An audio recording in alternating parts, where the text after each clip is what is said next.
The Atlanta Braves released their initial list of non-roster invitees on a Wednesday, and there's a couple of names on there that are highly intriguing that could potentially make the roster if a couple of things go their way. We'll talk about those players and also some prospects that I'm excited to see this spring on this non-roster invitee edition of Lockedon Braves. So let's get into it.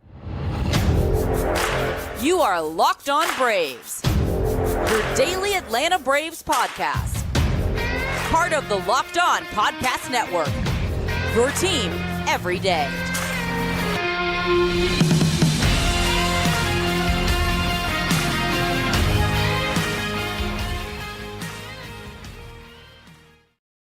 Hey, and welcome back to Locked On Braves, part of Locked On Sports Atlanta, where we cover your favorite Atlanta sports teams each and every day.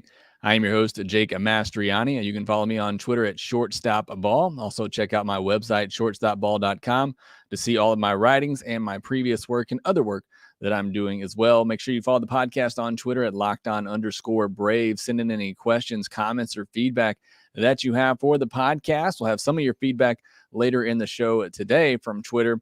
Make sure you subscribe on YouTube if you're new. If you're watching on YouTube, hit that thumbs up button and that notification bell to help support the show. And as always, thanks for making Locked On Braves your first listen of each and every day. On today's episode, we're going to be talking about the non-roster invitees that were announced on Wednesday that'll be in spring training. Kind of the kickoff to spring training, in my opinion, seeing the list of these names and getting excited about players that we probably won't see make much of an impact at the big league level. But I do think they are highly interesting, especially this time of year, to discuss and talk about as having a potential impact in spring training and perhaps in the season as well. So we'll discuss that. I'll give you the players that I think have the best chance at making the opening day roster. And then I'll talk about the prospects that I'm most excited to see. Before we do that, I want to remind you this episode is brought to you by FanDuel Sportsbook, the official sportsbook of Locked On. Make every moment more. Visit FanDuel.com/LockedOn today to get started. So the Braves, like I said, released their initial list of a non-roster invitees. There will most likely be more people added to this list in the coming weeks and perhaps even into spring training itself. But the pitchers are Blake Burkhalter, Jesse Chavez, Dylan Dodd, Brian Moran, Royal Ramirez, Alan Rangel, Yaskel Rios, Jared Schuster, Victor Vodnik, Brooks Wilson, and Danny Young. Catchers Drake Baldwin, Ryan Castile, Joe Hudson, Tyler Tolvey. Infielders A-Ray Adrianza, Cal Conley, Joe Dunnan, Edeni Hechavarria, Yomer Sanchez, and Luke Waddell. And outfielders Justin Deed, Cody Milligan, Kevin Pillar, Magneuris Sierra, and Forrest Wall. So those are the list again right now of non-roster invitees. So what this means for those of you who don't know, that means they don't have a spot on the 40-man roster. In order to get a chance to play for the Braves, they'll have to kick somebody off the 40-man roster. Now, the thing to keep in mind there, while the 40-man roster, I believe, is full, I apologize, I did not check. If somebody wants to let me know in the chat section, you can confirm that. But there are going to be at least two spots opening up once Tyler Matzik and Huascar Ynoa go on the 60-day IL, which usually happens about a week, maybe a little bit less before the first game of the year. So there are going to be two 40-man spots open up, but these guys, aren't guaranteeing anything, non-guaranteed contracts. A lot of these prospects, some of these are players that are looking to find a job or at least showcase themselves for other teams to earn a job. You may see some of that. Remember the Braves trading for Matt Joyce late in the spring training several years ago. And then he ended up, becoming a big part of the team that year, maybe 2019. So that's what we're talking about here with these non-roster invitees. These are most likely not going to be players that are going to make a major impact this season. But again, they're players that are competing for, a job, the last spot on the roster, or they're competing for depth, or they are prospects, just trying to show themselves, prove themselves. I look at, some more notable non-roster invitees in the last couple of years. Remember Michael Harris coming in, where there was starting to get a little bit of hype about him entering the 2021 season, but still not a lot of fans knew about him. And that spring training, he just opened a lot of eyes and just clearly became the Braves' top prospect in a lot of people's eyes. He got playing 16 games that spring training in 2021, hitting 278 with a double and a homer. So, it's times like that where you get to see prospects, Ron Acuna Jr., another, prospect who we knew at the time was really good coming in. Remember Jason Hayward, all the talk about him putting those home runs in those tents and denting cars out in right field there. So, it's exciting to see prospects like that. Not any prospects necessarily to that level. It's hard to compete with that level. But then you get some, veteran players as well. Pablo Sandoval, a guy who came in on a non-roster invitee, Nate Jones, Adrianza originally, Jason Kipnis. These are all players, veteran players looking to try to see if they can get a spot on the roster. I can remember spring training stories that you get from some of these non-roster invitees as well. I remember Bryce Ball just becoming a beloved Brave because of what he was doing in spring training and crushing baseballs. So you see some of those stories as well. It's exciting to talk about. Again, especially this time of year, the news is kind of down. So it's exciting to talk about these lists and who potentially could make the opening day roster. So with that, I want to talk about the players on here I think have the best chance of making the opening day roster. If I had to guess right now, I would say, barring a couple of injuries, none of these players make the opening day roster. But, and you probably could have guessed this one, Jesse Chavez. I see Joe Me in the chat already. Chavez is the guy I'm pulling for. One of my favorite Braves lately, definitely a good clubhouse guy, and he gets the job done. And that's why he's at the top of my list if I'm ranking this in terms of players that I think have the best shot at making the opening day roster. I think Jesse Chavez is right up there just because of what Joe said, the fact that he's a clubhouse guy. He's a favorite in there. And he would be the last man in the bullpen. He'd be that guy who can come in and do whatever you need him to do. Now, I do think there's only one, maybe two spots available in the bullpen, two at most. So to give that last spot, to Jesse Chavez, if there's somebody else out there who, actually, I don't want to say earn it as a detriment to Jesse Chavez, who's been really good in a Braves uniform. But, if Victor Vodnik, a Nick Anderson really come in and show themselves capable and ready, it'd be hard to not give them a spot. Victor Vodnik, one of the non-roster invitees as well, you'd have to make room for him. But I just think Jesse Chavez, out of all these guys, has the best chance just because of his history with the Braves the last couple of years and the clubhouse presence. Next on that list is Adrianza, partly also just because of his experience with the Braves the last couple of years. And if Grissom doesn't prove to be ready at shortstop and Arcia wins that job, I think Adrianza is the next in line to step up and fill that bench role as the utility infielder. So that's why I put Adrianza second. And then I mentioned Victor Vodnik. He's just somebody for me. If he shows he's healthy, he shows he has the command, I think he can prove to be ready for a big league bullpen. I still think, he probably get some more seasoning in the minor leagues, but this is a big spring training for him just to showcase what he can do and the potential that he does have, because I do think he has the ability to become a high leverage reliever. So I think it's a big spring training for him, prove that he's healthy, prove that he can command the zone. And I think, he may not get a shot out of spring training, but down the road, show to the Braves coaching staff that, he's ready when his number is called. Next, I put Adeiny Hechavarria. I talked about him on yesterday's podcast, which if you haven't checked that out, I talked about the case for Spencer Strider to win the Cy Young in 2023. So make sure you go give that a listen. But I also mentioned Adeiny Hechavarria and just, another good clubhouse guy. I put him kind of behind Adrianza, but for the same reasons why I think Adrianza could make the roster, becoming that bench utility infielder type backup infielder role. I think Hechavarria could do that very well. Kevin Pillar is next on that list. The outfield room is very crowded right now, so it would probably take an injury or two, and we certainly don't want to see that, but I think he is somebody who would be a solid defensive replacement, and especially in center field. It'd probably be competing with Eli White right now when you talk about backups for Michael Harris in center field, and let's hope we don't have to use that. But right now, it's probably Ronald Acuna if you had to. but I'm sure the Braves would like to avoid that. I would like for them to avoid that and just leave him in right field. So if you wanted a true backup center fielder and that was a priority for the Braves on the roster, then I really think it comes down to Eli White and Kevin Pillar. And then lastly on here, I put Luke Waddell, and it's not somebody I think would make the team out of spring training. Certainly not, but I'm interested to see, because I've talked about the lack of middle infield depth for this team. And I'm interested to see with Luke Waddell if the above average hit tool shows in spring training, and I think he can be an above average hitter.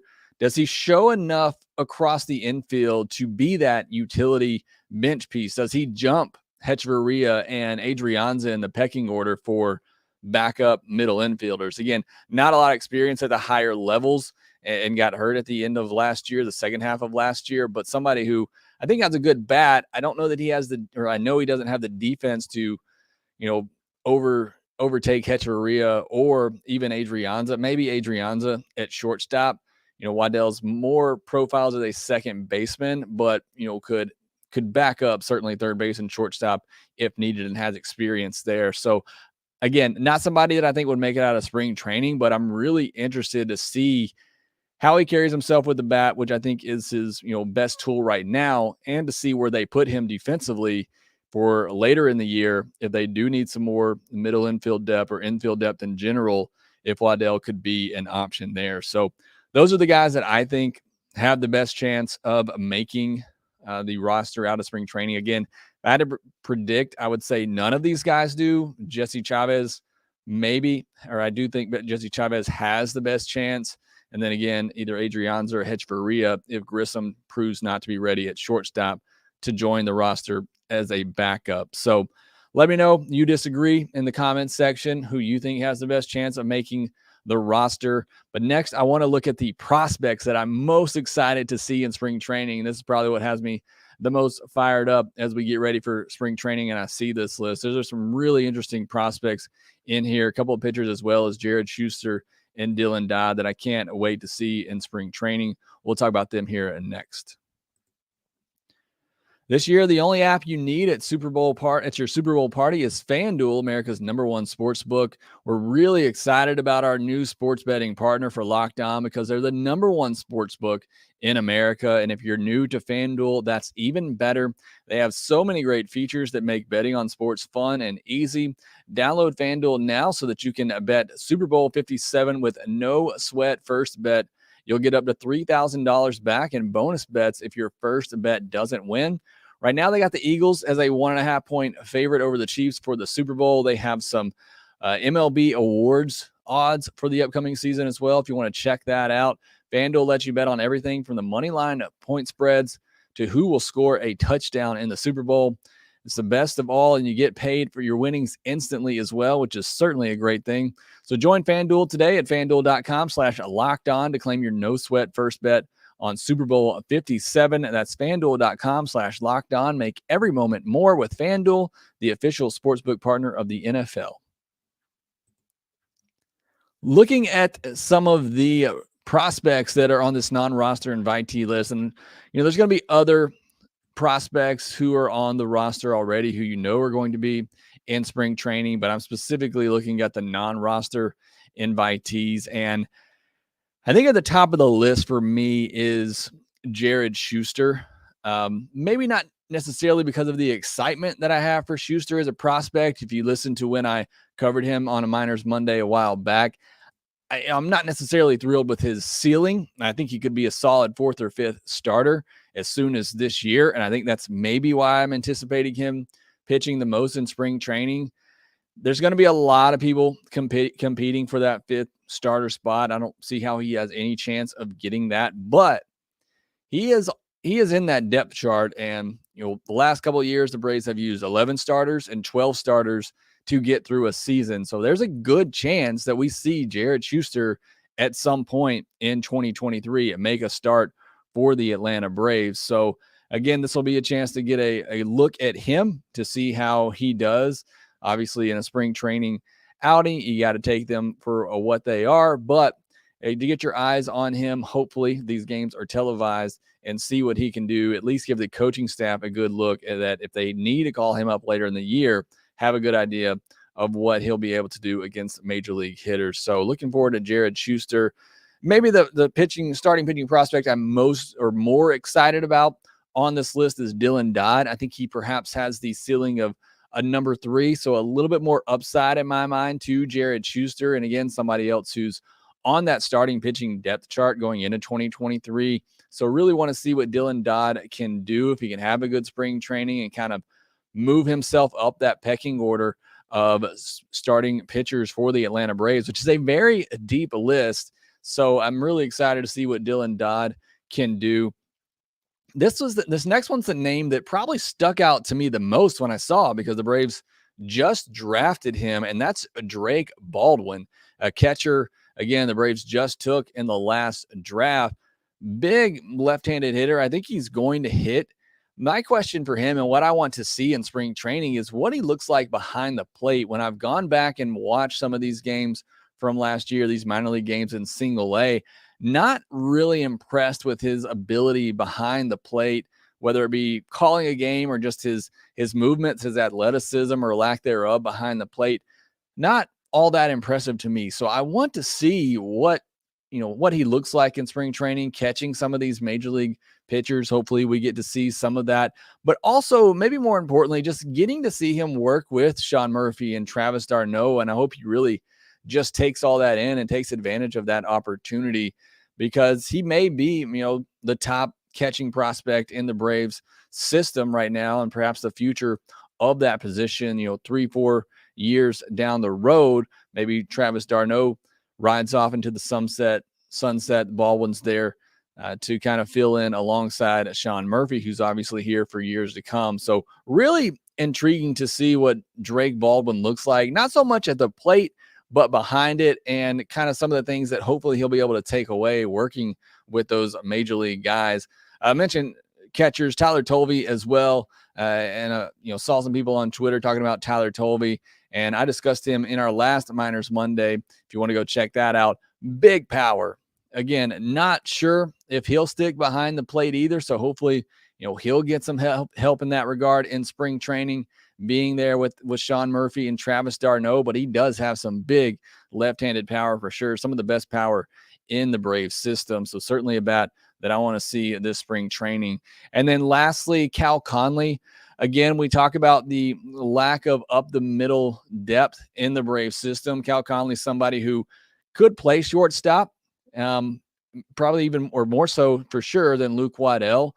So I talked about Waddell, and I think the bat is there more for Waddell than it is for Conley, but I think Conley has the better upside defensively. So it'll be interesting to see how those two play out. And again, I want to see, just like with Waddell, where they put Conley around the infield and whether or not they think he can shoot up and become some of that depth as soon as, late 2023 or, very least going into 2024. So those are some of the prospects on the non-roster invitee list that I'm most excited to see and get my eyes on and just get an idea of what they could be. And really just for a lot of them, for Baldwin, for Tolvey, just for them to get that experience with the major league players that will hopefully help their growth as catchers, but certainly for all these players as well, Schuster and Dodd and Conley, getting that experience with the major league players. So again, getting that list early on, it's exciting to see and know that we are getting really close to spring training at beginning and getting some of those games. So I'm really excited about that. I wanted to get to some of the Twitter comments that we had, because I asked a lot of you who you were most excited to see this spring training from that non-roster invitee list, and got several good responses that I wanted to shout out real quickly. Chelsea Yada Yada says, Jordan Griffey says he's looking forward to Dylan Dodd. Again, I think a lot of people certainly want to see Dylan Dodd. The hype for him starting to grow a little bit. E. Goldie says Pilar, Schuster, and Dodd. Baseball fan says, Freed fan 54 says Kevin Pillar 100%. Got to believe he's better than Eli White and Sam Hilliard and potentially Jordan Luplow. I'm surprised he didn't get an MLB deal, to be honest. So somebody very high on Kevin Pillar, but I do think he'll be competing with Eli White for that backup center field role. Again, Freed Fan 54 says, don't sleep on my boy Tyler Tolvey. You heard it here first. So another vote of confidence there for Tyler Tolvey. Big power. So really excited to see him play. And then also, again, from Freed Fan 54 says, who would you prefer to ride the bench if given the choice between Hechavarria and Adrianza?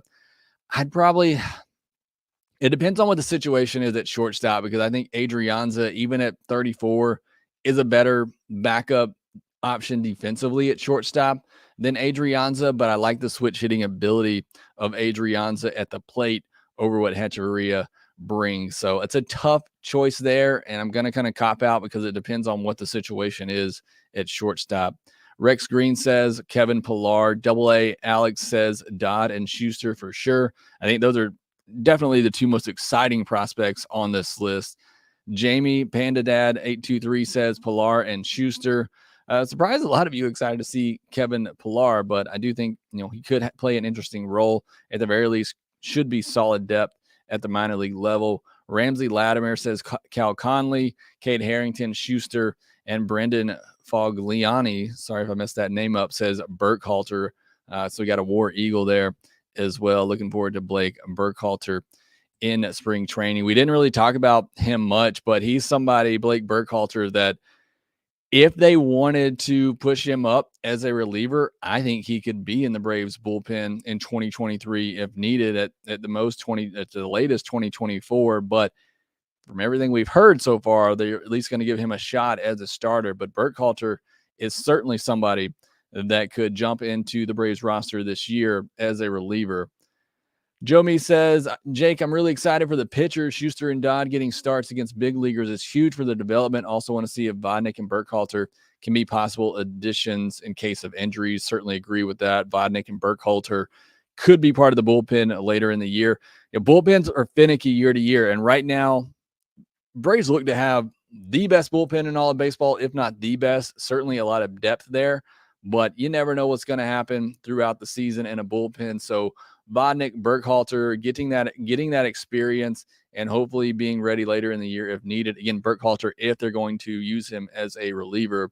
Georgia Bulldog Will, hey, Jake, I was surprised that Pillar got the invite. Haven't seen him do much since he was on the Blue Jays. So kind of interesting. One person on Twitter saying, can't believe Pillar didn't get an MLB contract, and another here saying kind of surprised that he got an invite. I think he's there for backup center field reasons. If something were to happen to Michael Harris, you need somebody to be able to cover in center field. I think Pillar has that experience. He has the defensive ability to cover that up if needed. Chris Fields, I'm looking forward to a Daney just for the veteran presence and some competition for the shortstop spot. And I agree, and I talked about this yesterday's podcast. I love having Hechavarria in there just for the veteran experience, even if he's only here for spring training. And hopefully the Braves can stash him in the minor leagues if they have to. But just for the clubhouse presence Hechavarria has, which I thought was great when he was here with Atlanta. And, because he's always been such a great defender, I think he can help Vaughn Grissom in a lot of ways. So I love having a Daney in for spring training. I think that was a great move by the Braves. Would have loved Andrelton Simmons, but I think Hechavarria kind of fits that mold as well. As a veteran, good clubhouse guy, can help teach Vaughn Grissom some things defensively. A lot of you pulling for Jesse Chavez to make his return. Cade Shaver says, what about Ryan Castile? I'll be honest, don't know a ton about Ryan Castile and what his chances are, or what, he's just not somebody I'm looking forward to seeing in spring training. But if you are on that, as far as the catchers go, I'm more excited to see Baldwin. I'm more excited to see Tyler Tolvey. Brad Cleveland says lots of right-handers in the pen are locked in. Does that make certain lefties an easier path to the roster, or are we good with Minter, Lutke, and Lee? I think those are certainly the three right now, but you're right. Beyond them, if something were to happen to one of them, because Minter's a guy, he's not, and I believe it was Alex Anthopoulos who said this on a podcast with David O'Brien, is that they don't view AJ Minter as a lefty reliever. He's a guy that comes in, can get outs from both sides. So you're really looking at Litke and Lee as those left on left guys. So there is always, and it's why lefties will always have a role in Major League Baseball and have a job. There's certainly an easier path for some of those lefties to get there. Miguel Fria, Alex A didn't do anything for improving the Braves team. He made moves on some positions the Braves didn't need. They were good with Contreras and Travis. They led MLB catchers with the highest OPS.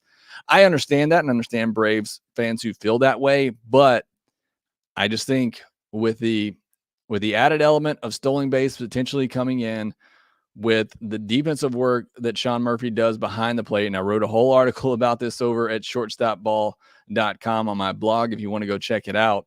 I just think the value of having Sean Murphy defensively behind the plate is going to make a huge difference for the Braves. But I understand you feeling that way, and other Braves fans that do it well. They certainly were great at the catcher position last year. Joe Me says, getting all these young guys the reps against big league hitters is crucial. It's one of my favorite parts of spring training. Morton working with the young pitchers is such a big thing. And I think that's so crucial as well. And I'm glad you brought that up again, Joe. Just some of these young guys getting to work with these major league players, see how they go about their business, and then getting that competition against major league players is one of the more vital parts of spring training. Joe Mixon, what rookie do you see as an impact bullpen arm? Victor Vodnik, I think I talked about him at the top, is somebody that, if healthy, if he can command his stuff, he's somebody I can see becoming a high leverage reliever. Maybe not this year and maybe not out of spring training, but I think later this year could get a chance and could have a big impact on the bullpen.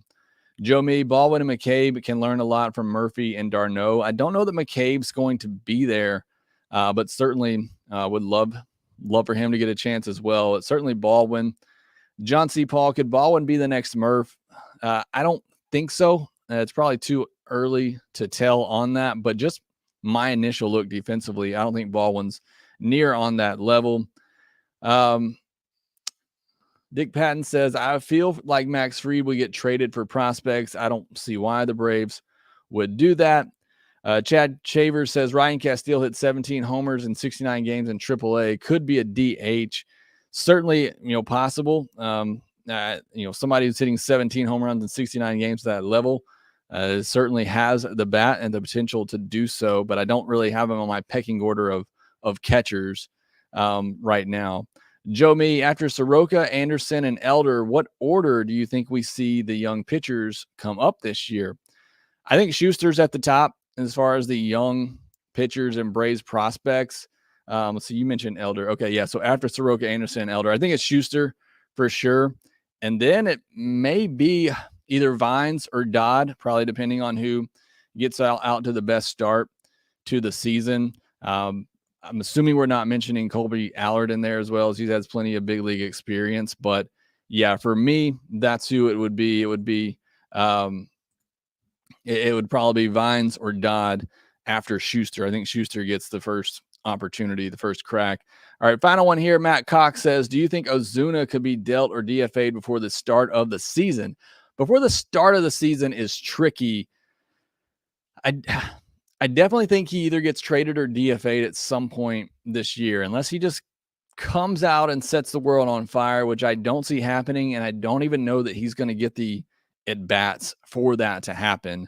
So could I go back to this Jeff Schultz article that was posted in The Athletic a while back, talking to Alex Anthopoulos, and he asked him, will Ozuna be there in spring training? And Alex Anthopoulos says yes. And then Jeff Schultz follows up, what about the end of spring training?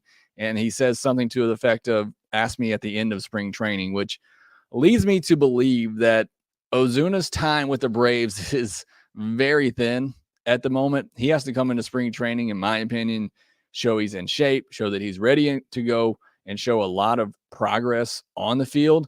Certainly off the field, he needs to show a lot of progress. And if he doesn't, and if there are better options to put on the roster, like if somebody comes into spring training with the bat and just they show they deserve a spot on the roster and they're more deserving of Ozuna, I don't think the Braves will hesitate to cut him at this point. It's just that is a lot of money for a franchise who hasn't, at least in the past, wanted to spend a lot of money. For them to just cut that, that's going to be a hard pill to swallow. I think if it weren't for that, I think the only reason he's still on this roster is because of the money. And I know some of you disagree with me. I hear you on Twitter saying you think Ozuna is going to have a breakout year. That's great. I would have cut him for the off the field stuff already, but I think the only reason he's here at this point is for the money. And I think he gets one more shot in spring training, show that he can be a productive part of this team. If not, I could see him getting cut by the end of spring training, but I think most likely we see him start the year with the team, give him a chance, give him 100 bats or so, see what happens, and then either try to dump him at that point if you can. I don't see it happening. I think if they could have traded him by now, they would have, but I think he gets DFA'd. If I had to predict right now, Marcell Ozuna gets DFA'd by the All-Star break. That's my prediction right now. I don't think he gets DFA'd by the end of spring training, but I think he does by the All-Star break. So we'll leave it at that. Thanks as always for the questions. Thanks for listening. Thanks for making Lockedon Braves your first listen of each and every day. Now go make your second listen, the Lockedon Sports Today podcast, talking about the biggest stories of the day, plus instant reactions, big game recaps, and the take of the day. Again, thanks for listening. Be sure to follow us on Twitter at Shorts, or you can follow me on Twitter at Shorts.ball. Follow the podcast on Twitter at LockedOn_Braves. Make sure that you submit a review wherever you get your podcast, if it's a good one, and appreciate all the support there as well. Subscribe on YouTube if you're new. But that will do it for this episode of Locked On Braves, and we will talk to you next time.